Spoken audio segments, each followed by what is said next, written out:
channel. I am Poonam Chaudhary and in this video we are going to learn about the DNA replication. DNA replication is a process of copying our DNA.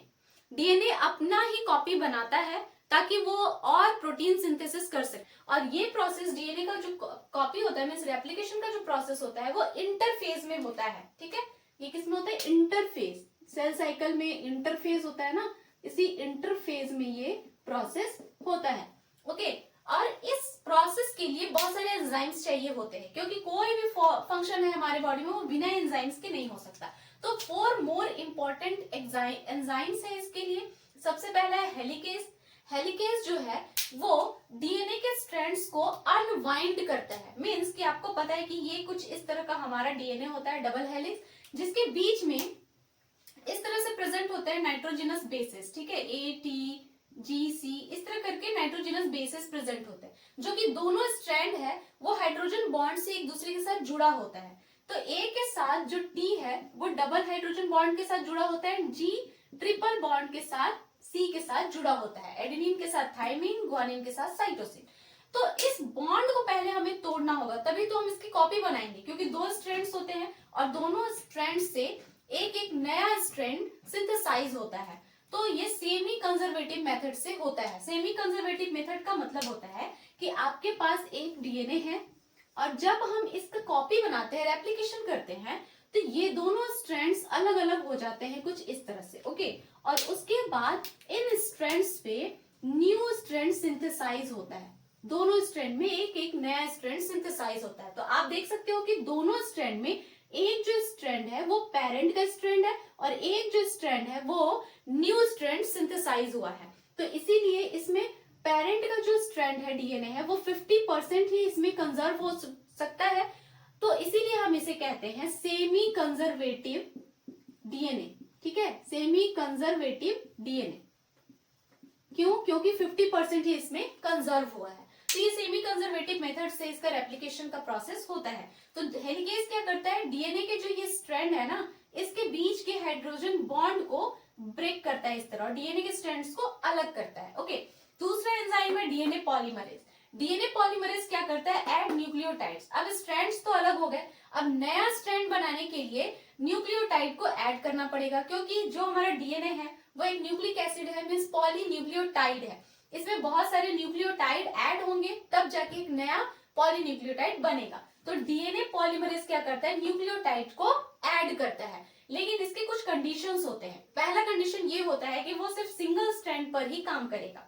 Okay, double strand पर वो काम नहीं कर सकता, इसीलिए पहले हमें double strand को सिंगल स्ट्रैंड में कन्वर्ट करना पड़ता है. उसके बाद उसका दूसरा कंडीशन होता है कि वो हमेशा जो सिंथेसाइज करेगा न्यू स्ट्रैंड का वो 5 prime direction to 3 prime direction में ही सिंथेसाइज करेगा. तो सबसे पहले क्या हुआ, ये जो लाइगेज है हमारा, जो ये हेलिकेज है हमारा, वो सबसे पहले आता है. फर्स्ट स्टेप होता है हमारा डिटेक्शन ऑफ ऑरिजिन. ठीक है, पहला स्टेप क्या होता है? Detection of Orai. Orai means origin of replication, क्योंकि कहीं से भी हम स्टार्ट नहीं कर सकते. अच्छा, डीएनए का जो रेप्लिकेशन होता है वो प्रोकैरियोटिक में साइटोप्लाज्म में होता है और यूकैरियोटिक सेल में न्यूक्लियस के अंदर होता है. और प्रोकैरियोटिक में ये ओरिजिन जो होता है रेप्लिकेशन का वो एक ही होता है और यूकैरियोटिक सेल में मल्टीपल होते हैं ये ओरिजिन. तो सबसे पहले हमें डिटेक्ट करना पड़ेगा कि हमें कहाँ से रेप्लिकेशन स्टार्ट करना है. हमारा 2.2 मीटर लंबा डीएनए, हम कहीं से भी स्टार्ट तो नहीं कर सकते ना. तो हेलिकेज आता है और सबसे पहले वो साइट ढूंढता है ओरिजिन का. और वो साइट कौन सा होता है? जहां पर टीए बहुत ज्यादा हो. ठीक है, इस तरह के बहुत ज्यादा हो. क्यों? क्योंकि आप यहाँ पर देखो ए और टी के बीच में क्या है? Double hydrogen bond. जी और सी के बीच में क्या है? Triple hydrogen bond. तो double hydrogen bond triple hydrogen bond के कंपैरिजन में तो वीक होगा ना, मींस जल्दी टूटेगा. इसीलिए जो हेलिकेज है वो टीए वाला सीक्वेंस ढूंढता है ताकि बॉन्ड जल्दी टूट जाए. ओके, तो जहां पर उसे ऐसा सीक्वेंस मिलता है वो वहां से स्टार्ट कर देता है ब्रेकडाउन, हाइड्रोजन बॉन्ड को तोड़ना स्टार्ट कर देता है. अब लाइगेज क्या करता है? यहाँ से बॉन्ड को तोड़ना स्टार्ट करता है.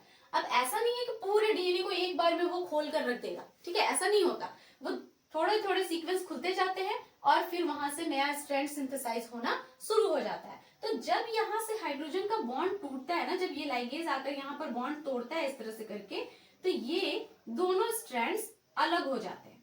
ठीक है, ये दोनों स्ट्रैंड क्या होते हैं, अलग हो जाते हैं। और अलग होने के बाद ये कुछ इस तरह से दिखते हैं, ठीक है, ये कुछ वाई की तरह से दिखते हैं। जब ये खुलेंगे तो कुछ इस तरह का स्ट्रक्चर बनाएंगे, ठीक है, यहाँ 5 प्राइम, यहाँ 3 प्राइम, कुछ इस तरह का स्ट्रक्चर बनाएंगे। दोनों स्ट्रैंड अब अलग हो चुके हैं। तो अलग होने के बाद क्या हुआ, ये जो स्ट्रक्चर आपको दिख रहा है वाई, इसको बोलते हैं रेप्लिकेशन फॉर्क। इसको क्या बोलते हैं, रेप्लिकेशन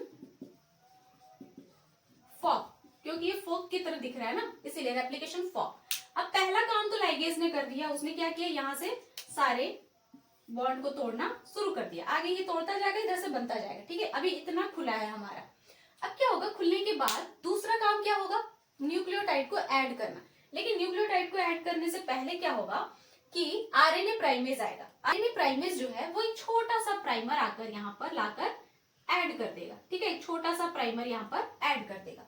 अब उस प्राइमर का डायरेक्शन क्या होगा, ये 5 प्राइम टू 3 प्राइम, तो इस डायरेक्शन में ये काम करना शुरू करेगा, ठीक है, 5 प्राइम टू 3 प्राइम, क्योंकि यहाँ पर दिया हुआ भी है कि 5 प्राइम टू 3 प्राइम के डायरेक्शन में ही काम होगा स्टार्ट, ठीक है। तो यहाँ पर आरएनए प्राइमेज ने एक छोटा सा प्राइमर ऐड कर दिया। अब क्या होगा, डीएनए पॉलीमरेज क्या करेगा, न्यूक्लियोटाइड को लाकर ऐड करेगा। तो यहाँ से डीएनए पॉलीमरेज जो है वो न्यूक्लियोटाइड को ऐड करता जाएगा, ऐड करता जाएगा, ऐड करता जाएगा, और हमारा न्यू स्ट्रैंड जो है वो ऐसे सिंथेसाइज होता जाएगा, होता जाएगा, होता जाएगा, ठीक है। तो यहाँ से क्या हो जाएगा, 5 प्राइम टू 3 प्राइम। तो ये 5 प्राइम टू 3 प्राइम के डायरेक्शन में सिंथेसाइज हो रहा है। तो इस वाले स्ट्रैंड को हम क्या बोलते हैं, लीडिंग स्ट्रैंड, लीडिंग स्ट्रैंड, ठीक है। और ये क्या है, कंटिन्यूअस स्ट्रैंड है, कंटिन्यूअस, क्योंकि ये कंटिन्यूअसली बनता जा रहा है, बनता जा रहा है, बनता जा रहा है ना, तो ये कंटिन्यूअस स्ट्रैंड है। तो अब दूसरे स्ट्रैंड पर काम कैसे होगा, देखो दूसरा स्ट्रैंड क्या है, ये 5 प्राइम है, ये 3 प्राइम है। तो अब यहाँ पर सिंथेसिस कैसे होगा, क्योंकि हमने देखा कि जो डीएनए पॉलीमरेज है वो 5 प्राइम टू 3 प्राइम के डायरेक्शन में काम करता है। तो ये स्ट्रैंड है 5 प्राइम टू 3 प्राइम, और इधर से ये खुल रहा है, मतलब डीएनए का जो नया स्ट्रैंड बनेगा वो इस डायरेक्शन में बनेगा, है ना, 5 प्राइम टू 3 प्राइम। तो सबसे पहले क्या होता है कि डीएनए आरएनए प्राइमेज जो होता है वो छोटा सा सीक्वेंस डालेगा। तो आरएनए प्राइमेज ने एक छोटा सा सीक्वेंस यहाँ पर ऐड कर दिया, जिसका डायरेक्शन क्या है, 5 प्राइम टू 3 प्राइम। अब इसने यहाँ पर ऐड कर दिया, तो अब डीएनए पॉलीमरेज जो है उसने यहाँ से पॉलीन्यूक्लियोटाइड का सिंथेसिस स्टार्ट किया, और यहाँ तक उसने सिंथेसाइज कर दिया, ठीक है। आगे तो अब है नहीं, तो उसने यहाँ से यहाँ तक सिंथेसाइज कर दिया। इसका डायरेक्शन क्या है, 5 प्राइम टू 3 प्राइम। एक स्ट्रैंड उसने बना दिया। अब डीएनए पॉलीमरेज देख रहा है कि मैंने तो ये बना दिया, लेकिन जब पीछे उसने देखा तो पीछे तो बना ही नहीं है, और ये वाला तो बनता जा रहा है, बनता जा रहा है, बनता जा रहा है, और उसने यहाँ से यहाँ तक तो बना दिया, लेकिन पीछे नहीं बना। अब पीछे कैसे बनेगा, और वो अकेला तो कर नहीं सकता, उसके लिए उसे आरएनए प्राइमेज की जरूरत ही पड़ेगी, क्योंकि आरएनए प्राइमेज ऐड होगा तभी डीएनए पॉलीमरेज काम करेगा। तो अब क्या करता है, आरएनए प्राइमेज कहता है कि चलो मैं तुम्हारे लिए थोड़ा हेल्प कर देता हूँ, मैं और थोड़ा सा प्राइमेज लगा देता हूँ। तो एक और आरएनए प्राइमेज आता है, और फिर यहाँ पर एक और प्राइमर जो है वो ऐड कर देता है। तो यहाँ पर एक और प्राइमर जब ऐड करता है तो डीएनए पॉलीमरेज जो है यहाँ से एक और स्ट्रैंड का सिंथेसिस कर देता है, ठीक है। उसने यहाँ से एक और स्ट्रैंड का सिंथेसिस कर दिया। अब हेलिकेज भैया जो है ये तो इधर खोलते ही जा रहे, खोलते ही जा रहे, खोलते ही जा रहे, ठीक है। तो इसने और यहाँ पर इतना खोल दिया, इसने और बॉन्ड तोड़ दिए। अब ये आरएनए प्राइमेज जो है अब फिर से यहाँ पर एक छोटा सा प्राइमर ऐड करेगा। अब फिर डीएनए पॉलीमरेज जो आएगा अब यहाँ से यहाँ तक एक स्ट्रैंड का सिंथेसिस करेगा। तो इस तरह से यहाँ पर देखिए कि छोटे छोटे छोटे छोटे फ्रेगमेंट्स बन रहे हैं, और इधर वाला जो है ये तो कंटिन्यूअसली बनता ही जा रहा है, बनता ही जा रहा है। यहाँ पर एक ही प्राइमर ऐड किया गया है, और दूसरे वाले में छोटे छोटे छोटे छोटे ढेर सारे प्राइमर ऐड किए जा रहे हैं, और यहाँ पर फ्रेगमेंट्स में न्यू स्ट्रैंड का सिंथेसिस हो रहा है, ठीक है। तो ये जो फ्रेगमेंट है इसको हम लोग बोलते हैं डिसकंटिन्यूअस, डिसकंटिन्यूअस स्ट्रैंड, ठीक है, डिसकंटिन्यूअस स्ट्रैंड, या फिर इसको बोलते हैं हम लोग लैगिंग स्ट्रैंड, लैगिंग स्ट्रैंड। क्यों? क्योंकि इसके बीच में लैगिंग है ना, टूटा टूटा है, स्मॉल स्मॉल फ्रेगमेंट्स है, तो इसको लैगिंग स्ट्रैंड बोलते हैं, ठीक है। ये जो बन रहा है नया वाला, और ये जो छोटे छोटे छोटे छोटे सेगमेंट्स बने हैं ना, इनको हम लोग बोलते हैं ओकाजाकी फ्रेगमेंट्स, ओकाजाकी फ्रेगमेंट्स, ठीक है, ओकाजाकी फ्रेगमेंट्स, क्योंकि छोटे छोटे हैं। और ओकाजाकी नाम इस साइंटिस्ट के नेम पर पड़ा है जिसने इसको देखा था, ठीक है, 1968 में। अब क्या हुआ, इस तरह से स्ट्रैंड बनना शुरू हो गए। अब यहाँ पर स्ट्रैंड बने, तो अब नेक्स्ट क्या होगा कि ये वाला जो स्ट्रैंड है ये तो ठीक है भैया, ये तो कंटिन्यूअस है ना। ये तो यहाँ पर एक स्ट्रैंड जो है हमारा वो 3 प्राइम टू 5 प्राइम वाला बन चुका, ये इधर से इधर बना ना, ये वाला रेड वाला, ठीक है, एक स्ट्रैंड तो बन गया। दूसरा वाला स्ट्रैंड कैसा बना है हमारा, ये एक फ्रेगमेंट है, ये एक फ्रेगमेंट है, ये एक फ्रेगमेंट है, इस तरह से बना है हमारा, ठीक है। और बीच बीच में क्या प्रेजेंट है, हमारे छोटे छोटे आरएनए प्राइमर प्रेजेंट है ना। इसका पोलैरिटी क्या है, 5 prime to 3 prime, 5 prime to 3 prime, 5 prime to 3 prime, 5 prime to 3 prime, 5 prime to 3 prime, इस तरह करके हमारे छोटे छोटे सीक्वेंस बने है ना। तो ये सारे ही 5 प्राइम टू 3 प्राइम वाले प्रेजेंट है। अब क्या होगा, अब हमारा आएगा लाइगेज। लाइगेज देखिए, क्योंकि हमें एक स्ट्रैंड चाहिए ना, इस तरह से छोटे छोटे फ्रेगमेंट्स तो नहीं चाहिए। लाइगेज हमारा जो आएगा वो क्या करेगा, इन प्राइमर्स को रिमूव कर देगा, ठीक है, इन प्राइमर्स को रिमूव करेगा। और रिमूव करने के बाद क्या करेगा, ये जो हमारे छोटे छोटे ओकाजाकी फ्रेगमेंट्स मिले हैं इनको ऐड कर देगा, ठीक है। ये किसने किया, लाइगेज ने किया। किसने किया, लाइगेज ने। लाइगेज एंजाइम आएगा और इनको ऐड कर देगा। और ऐड कैसे करेगा, इनके बीच में बना देगा फॉस्फोडाइएस्टर बॉन्ड, फॉस्फोडाइएस्टर बॉन्ड्स का फॉर्मेशन कर देगा। और फॉस्फोडाइएस्टर बॉन्ड्स, क्योंकि जब हमारे दो न्यूक्लियोटाइड एक साथ ऐड होते हैं तो वो किस बॉन्ड के थ्रू होते हैं, फॉस्फोडाइएस्टर बॉन्ड के थ्रू। तो यहाँ पर दो न्यूक्लियोटाइड को हमने जोड़ दिया, और किसने किया, लाइगेज ने किया। तो जब दो न्यूक्लियोटाइड एक साथ जुड़ गए तो ये जो हमारा स्ट्रैंड था, जो कि लैगिंग स्ट्रैंड था, वो कंटिन्यूअस स्ट्रैंड बन गया है ना। तो इसमें कैसे बना, क्योंकि इसमें फॉस्फोडाइएस्टर बॉन्ड का फॉर्मेशन हुआ, और वो किसने किया, लाइगेज ने किया।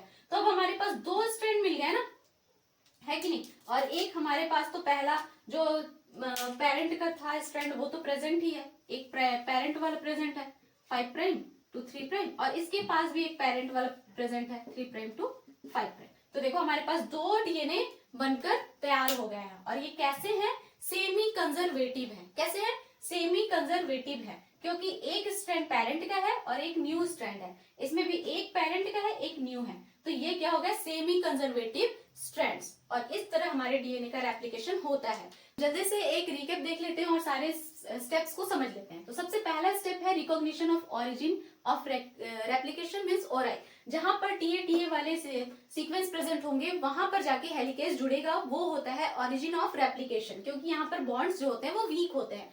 दूसरा स्टेप है अनवाइंडिंग ऑफ डीएनए मॉलिक्यूल्स। दूसरे स्टेप में हम सारे हाइड्रोजन बॉन्ड को तोड़ेंगे हेलिकेज एंजाइम के थ्रू और डीएनए के स्ट्रैंड को सेपरेट करेंगे। थर्ड स्टेप है formation of leading strand and lagging strand. उसके बाद हमारा डीएनए पॉलीमरेज जो है वो दो स्ट्रैंड बनाएगा। एक होता है हमारा लैगिंग स्ट्रैंड जो कि डिसकंटिन्यूअस होता है, दूसरा होता है हमारा लीडिंग स्ट्रैंड जो कि कंटिन्यूअस होता है। फोर्थ स्टेप में रिमूवल ऑफ आरएनए प्राइमर्स। जो लैगिंग स्ट्रैंड होता है उसमें छोटे छोटे बहुत सारे आरएनए प्राइमर्स लगे होते हैं जिनको रिमूव किया जाता है थ्रू द लाइगेज एंजाइम के थ्रू, उसको रिमूव किया जाता है। उसके बाद 5 स्टेप में होता है proof reading and DNA repair.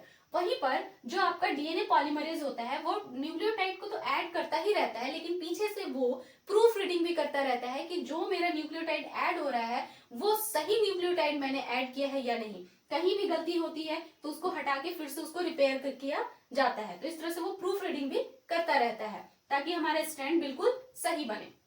और 6th स्टेप में होता है formation of 2 new DNA molecules.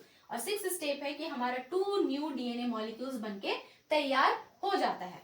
तो ये था हमारा DNA replication. I hope this lecture found helpful to you. If you like the video then hit the like button and do subscribe my channel.